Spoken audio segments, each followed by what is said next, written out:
Radio Sucesos 101.7 FM presenta su noticiero Sucesos con Milton Pérez y Verónica Larrea. Un periodismo libre para una democracia plena. Los hechos y las opiniones de los sucesos que marcan nuestro tiempo.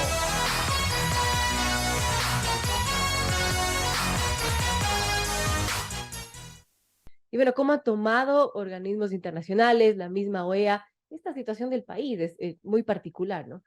Seguro. Debo reconocer que cuando se tomaba la decisión, me parece que fue el 17 de mayo, el presidente tomaba la decisión constitucional de la disolución de la Asamblea y finalmente elecciones anticipadas. En algún momento pasó por mi cabeza que pudiéramos tener eh, alguna mala impresión a nivel internacional de lo que iba a ocurrir, sobre todo con algo como había ocurrido en el caso de nuestros vecinos peruanos, ¿verdad? E hicimos todo un plan de contingencia para mitigar esta posible errada percepción de la herramienta constitucional que tomaba el presidente. Y fueron una serie de planes, y por decir el primero, el presidente anuncia en cadena nacional a las 7 de la mañana con todo el cuerpo diplomático. Me parece que van 52 de 53, alguno no estaba en el país. Y recibió un respaldo fuerte, inmediato, de todo el cuerpo diplomático por haber tomado esta decisión, ¿verdad? Luego de eso, emprendí contacto directo con todos los cancilleres que podía, los más cercanos y los no tanto también, para explicarles de primera fuente, por Zoom, por teléfono y demás. Y concluyo diciéndole que en algún momento pensé en organizar un equipo de 3 frentes que podamos recorrer internacionalmente. Y no fue necesario, porque inmediatamente empezamos a recibir apoyos de la OEA, usted que lo menciona ahora, de la ONU, de diferentes instituciones a nivel mundial diciendo que celebraban, porque finalmente, ¿qué es lo que hizo el presidente? Llevar a cabo el acto más democrático que puede tener una población, que es ir a las urnas y decidir la historia o el futuro de su gente. Bueno, y por tanto, entonces los países lo han tomado bien a esta decisión constitucional que, además, es una herramienta que está en nuestra Constitución, ¿no? Sin duda alguna, la han tomado de esa manera, hay respaldo total, aplauden y están sorprendidos que yo sé que esto puede hacer ruido para algunos cuando lo mencione ahora, pero en ese momento la madurez democrática del pueblo en general, y no sé si de algunos oportunistas o de partidos de todo tipo, que aceptaron inmediatamente y no hubo un acto de violencia, no hubo un herido, no hubo un detenido, y que en 36 horas el Consejo Nacional Electoral, es decir, la máxima autoridad en un año electoral, anuncia que habrán elecciones el 20 de agosto. Y en 48 horas la Corte Constitucional, de manera unánime, también dice que es un acto constitucional. Entonces, básicamente tuvieron que respetar, y no solo eso, sino, como le digo, realmente estaban impresionados. Como ustedes saben, la semana pasada estuve en la OEA, que es la Organización de Estados Americanos, y fue la asamblea donde nos reunimos en su gran mayoría todos los cancilleres. Y debo reconocer que admiran y que aplauden cómo se llevó a cabo esto, porque no es un proceso fácil de hacer una disolución de la asamblea, herramienta constitucional, y el presidente también dar un paso a un costado. Pero además, otra cosa que sorprende es que él decide no presentarse en las elecciones. Aquí algunos dirán, bueno, es que no tenían los números, si tenían los números, no importa. Por tener un entorno de paz, un entorno más democrático, un entorno donde los candidatos se puedan enfocar en defender sus propuestas, y el gobierno, el presidente, nosotros, enfocarnos en la gestión. Realmente estamos viviendo un escenario hoy en materia democrática de gestión política, porque cuidado, se me malinterpreta. Yo sé que tenemos unos problemas de inseguridad, sé que tenemos unos problemas de amenaza del niño, perdón, pero me refiero específicamente en la relación del Ejecutivo con el Legislativo. Hoy el Ejecutivo, quienes tenemos el mandato de administrar, Estamos enfocados en la gestión, enfocados Importante. en la gestión.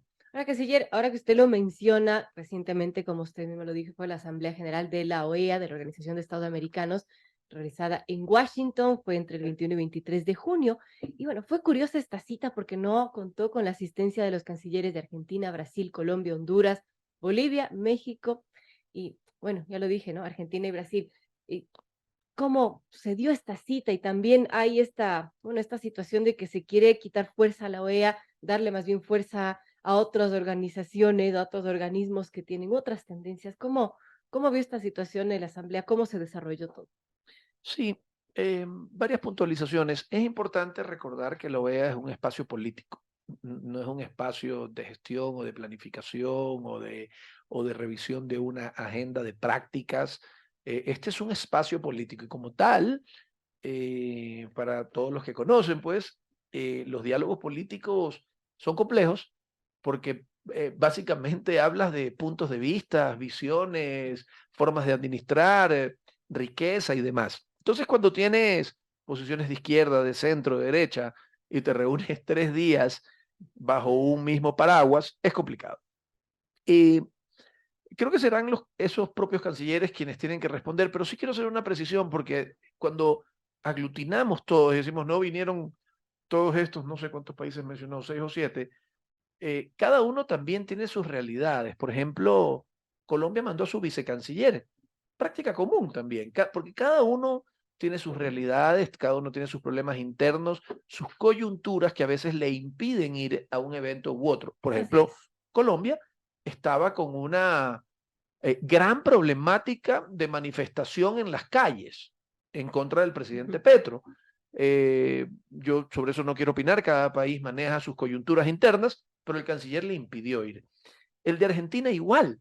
El de Argentina también tenían una coyuntura interna y es evidente pues que Venezuela y Nicaragua no iban a ir, más aún cuando toda la asamblea, los cancilleres, los representantes, los jefes de delegaciones que estábamos ahí, hicimos una Ujú. declaratoria contra las prácticas y de abusos de derechos humanos en Nicaragua.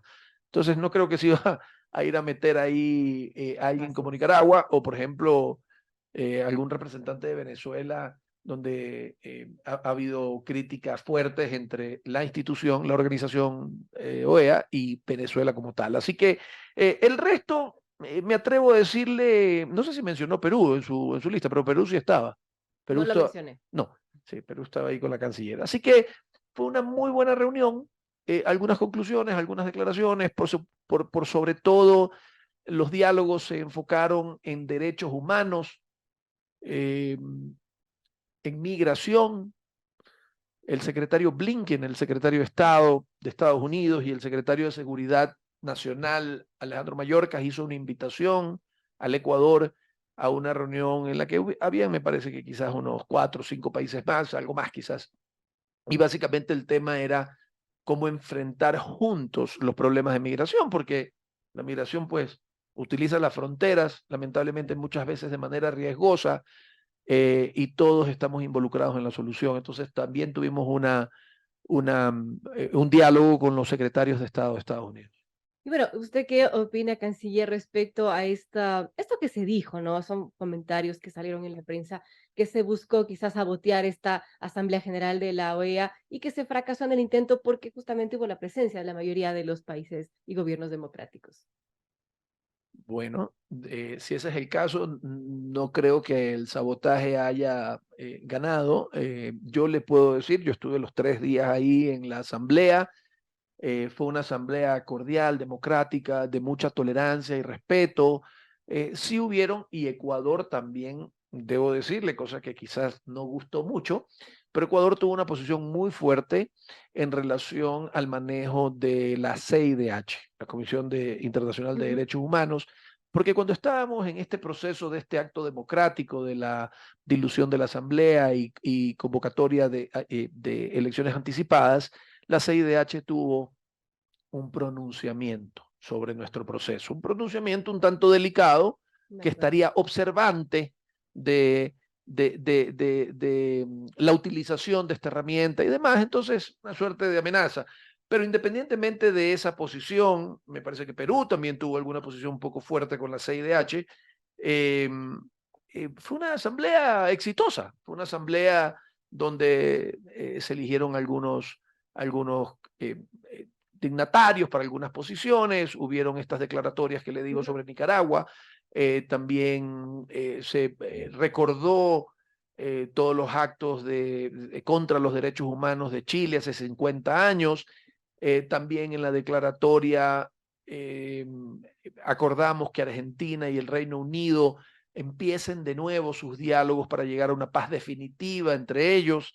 Así que me parece que, insistiendo, como decía al principio, siendo la OEA un espacio de diálogo político, fue un espacio en donde me siento satisfecho de la representación, la postura que tuvo Ecuador y los diálogos. Y decirle también, el 9 de abril de este año, el presidente Lasso le propuso al mundo, junto con la Cancillería, de crear la Organización de Países Megadiversos. Esta es una nueva narrativa sobre dónde está la riqueza. Usted tiene el G7, ¿verdad? Que son potencias que se reúnen un par de veces al año a hablar sobre problemáticas, pero se autodefinieron potencias por la riqueza económica. Y está bien. Tiene el G8, tiene el G20, ¿verdad? Tiene la OPEP, que es la Organización de Países Exportadores de Petróleo, que en definitiva se reúnen para hablar de objetivos, de inventarios, en el caso del OPEP, ¿verdad? De tecnologías y demás. Pero las Naciones Unidas sacó una lista de 17 países megadiversos. Dice, estos 17 países son megadiversos por estas características, que las podemos profundizar si usted quiere. Y Ecuador le propuso al mundo, ¿por qué no, así como la OPEP, que se reúne a hablar porque son potencia en petróleo, ¿por qué hoy no se reúne los 17 países que administran la mayor biodiversidad del planeta? Que entre los 17 está Ecuador. Y tenemos el 70% de la biodiversidad, que hace que usted y yo estemos aquí, que podamos respirar, que podamos tener esa agua, que podamos tener la secuestración de carbono por nuestra Amazonía y demás. Y además le damos ese servicio al mundo. Entonces, gran parte de esos países estaban en esa mesa, evidentemente. De acuerdo. También está China y también está Estados Unidos. Entonces sería una organización donde Ecuador se sienta de tú a tú, sintiéndose tan rico como un país norteamericano, por ejemplo. Qué interesante iniciativa. Y eso se discutió allá y eso se habló y fue aplaudido. Así como fue aplaudido el canje de deuda por naturaleza más grande de la historia de la humanidad. Estaba por preguntarle, amigos, a las 7:15 conversamos con el canciller del Ecuador, Gustavo Manrique. Y justo sobre esto, canciller, porque también hubo un poco de polémica en torno a este canje de deuda. Ecuador firmó un acuerdo de financiamiento internacional, ocurrió el 9 de mayo, con el banco suizo Credit Suisse. Se trató de los denominados bonos azules, emisiones de deuda destinadas a financiar proyectos relacionados con la conservación y la protección de los ecosistemas marinos, en este caso de las Galápagos. Una alternativa que fue parte de la estrategia de recompra de deuda, un canjeo de deuda externa que se realiza con los bonos del Estado en favor de las Islas Galápagos. Y si bien pues esto fue celebrado por los beneficios económicos que existen a largo plazo y que tendría el país, hubo una publicación, canciller, del portal digital Jacobin, que aseguró que las garantías que recibió el Estado son blandas y que no garantizan en realidad que el fideicomiso se ejecute, poniendo en riesgo, según mencionan allí, el control soberano de la región. ¿Existe ese tal riesgo? Mi papá tenía una frase que decía, y que me ha ayudado mucho en la vida, para discernir, para saber cuánto esfuerzo ponerle a una cosa u a otra. Y esta era la frase: las cosas hay que tomarlas de quien vienen. Yo voy a responder con todo el nivel de precisión y detalle lo que usted me hace, pero invito a ver la tendencia del medio Jacobin, qué es lo que cree, cuáles son sus típicas publicaciones y demás. Dicho eso, este es el canje de deuda por naturaleza más grande de la historia de la humanidad. Para los que no conocen detalles, y está bien no conocer detalles porque sí es una operación compleja, es una arquitectura financiera única, innovadora y que le da una esperanza al mundo de cómo podemos seguir viviendo con las actividades que tenemos, creando una nueva narrativa en la que por no explotar te pagan. ¿Ok?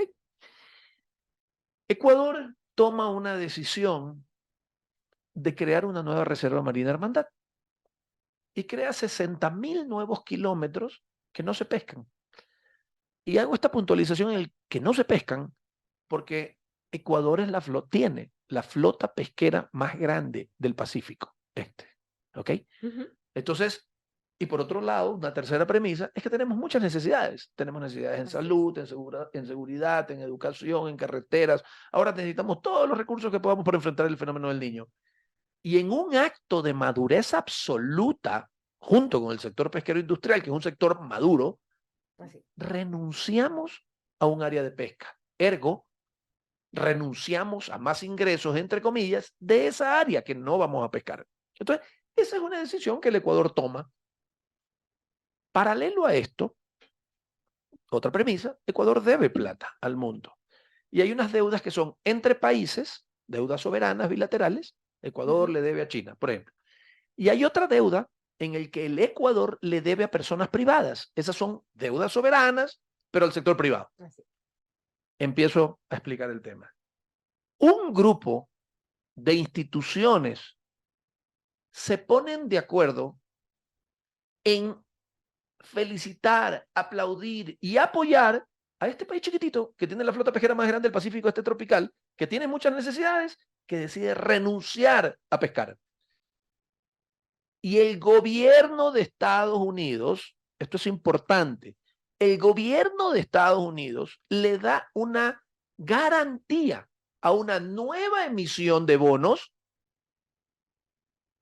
lo que quiere decir que esos bonos que se emite esta institución privada tienen riesgo cero. ¿Por qué? Porque lo respalda Estados Unidos.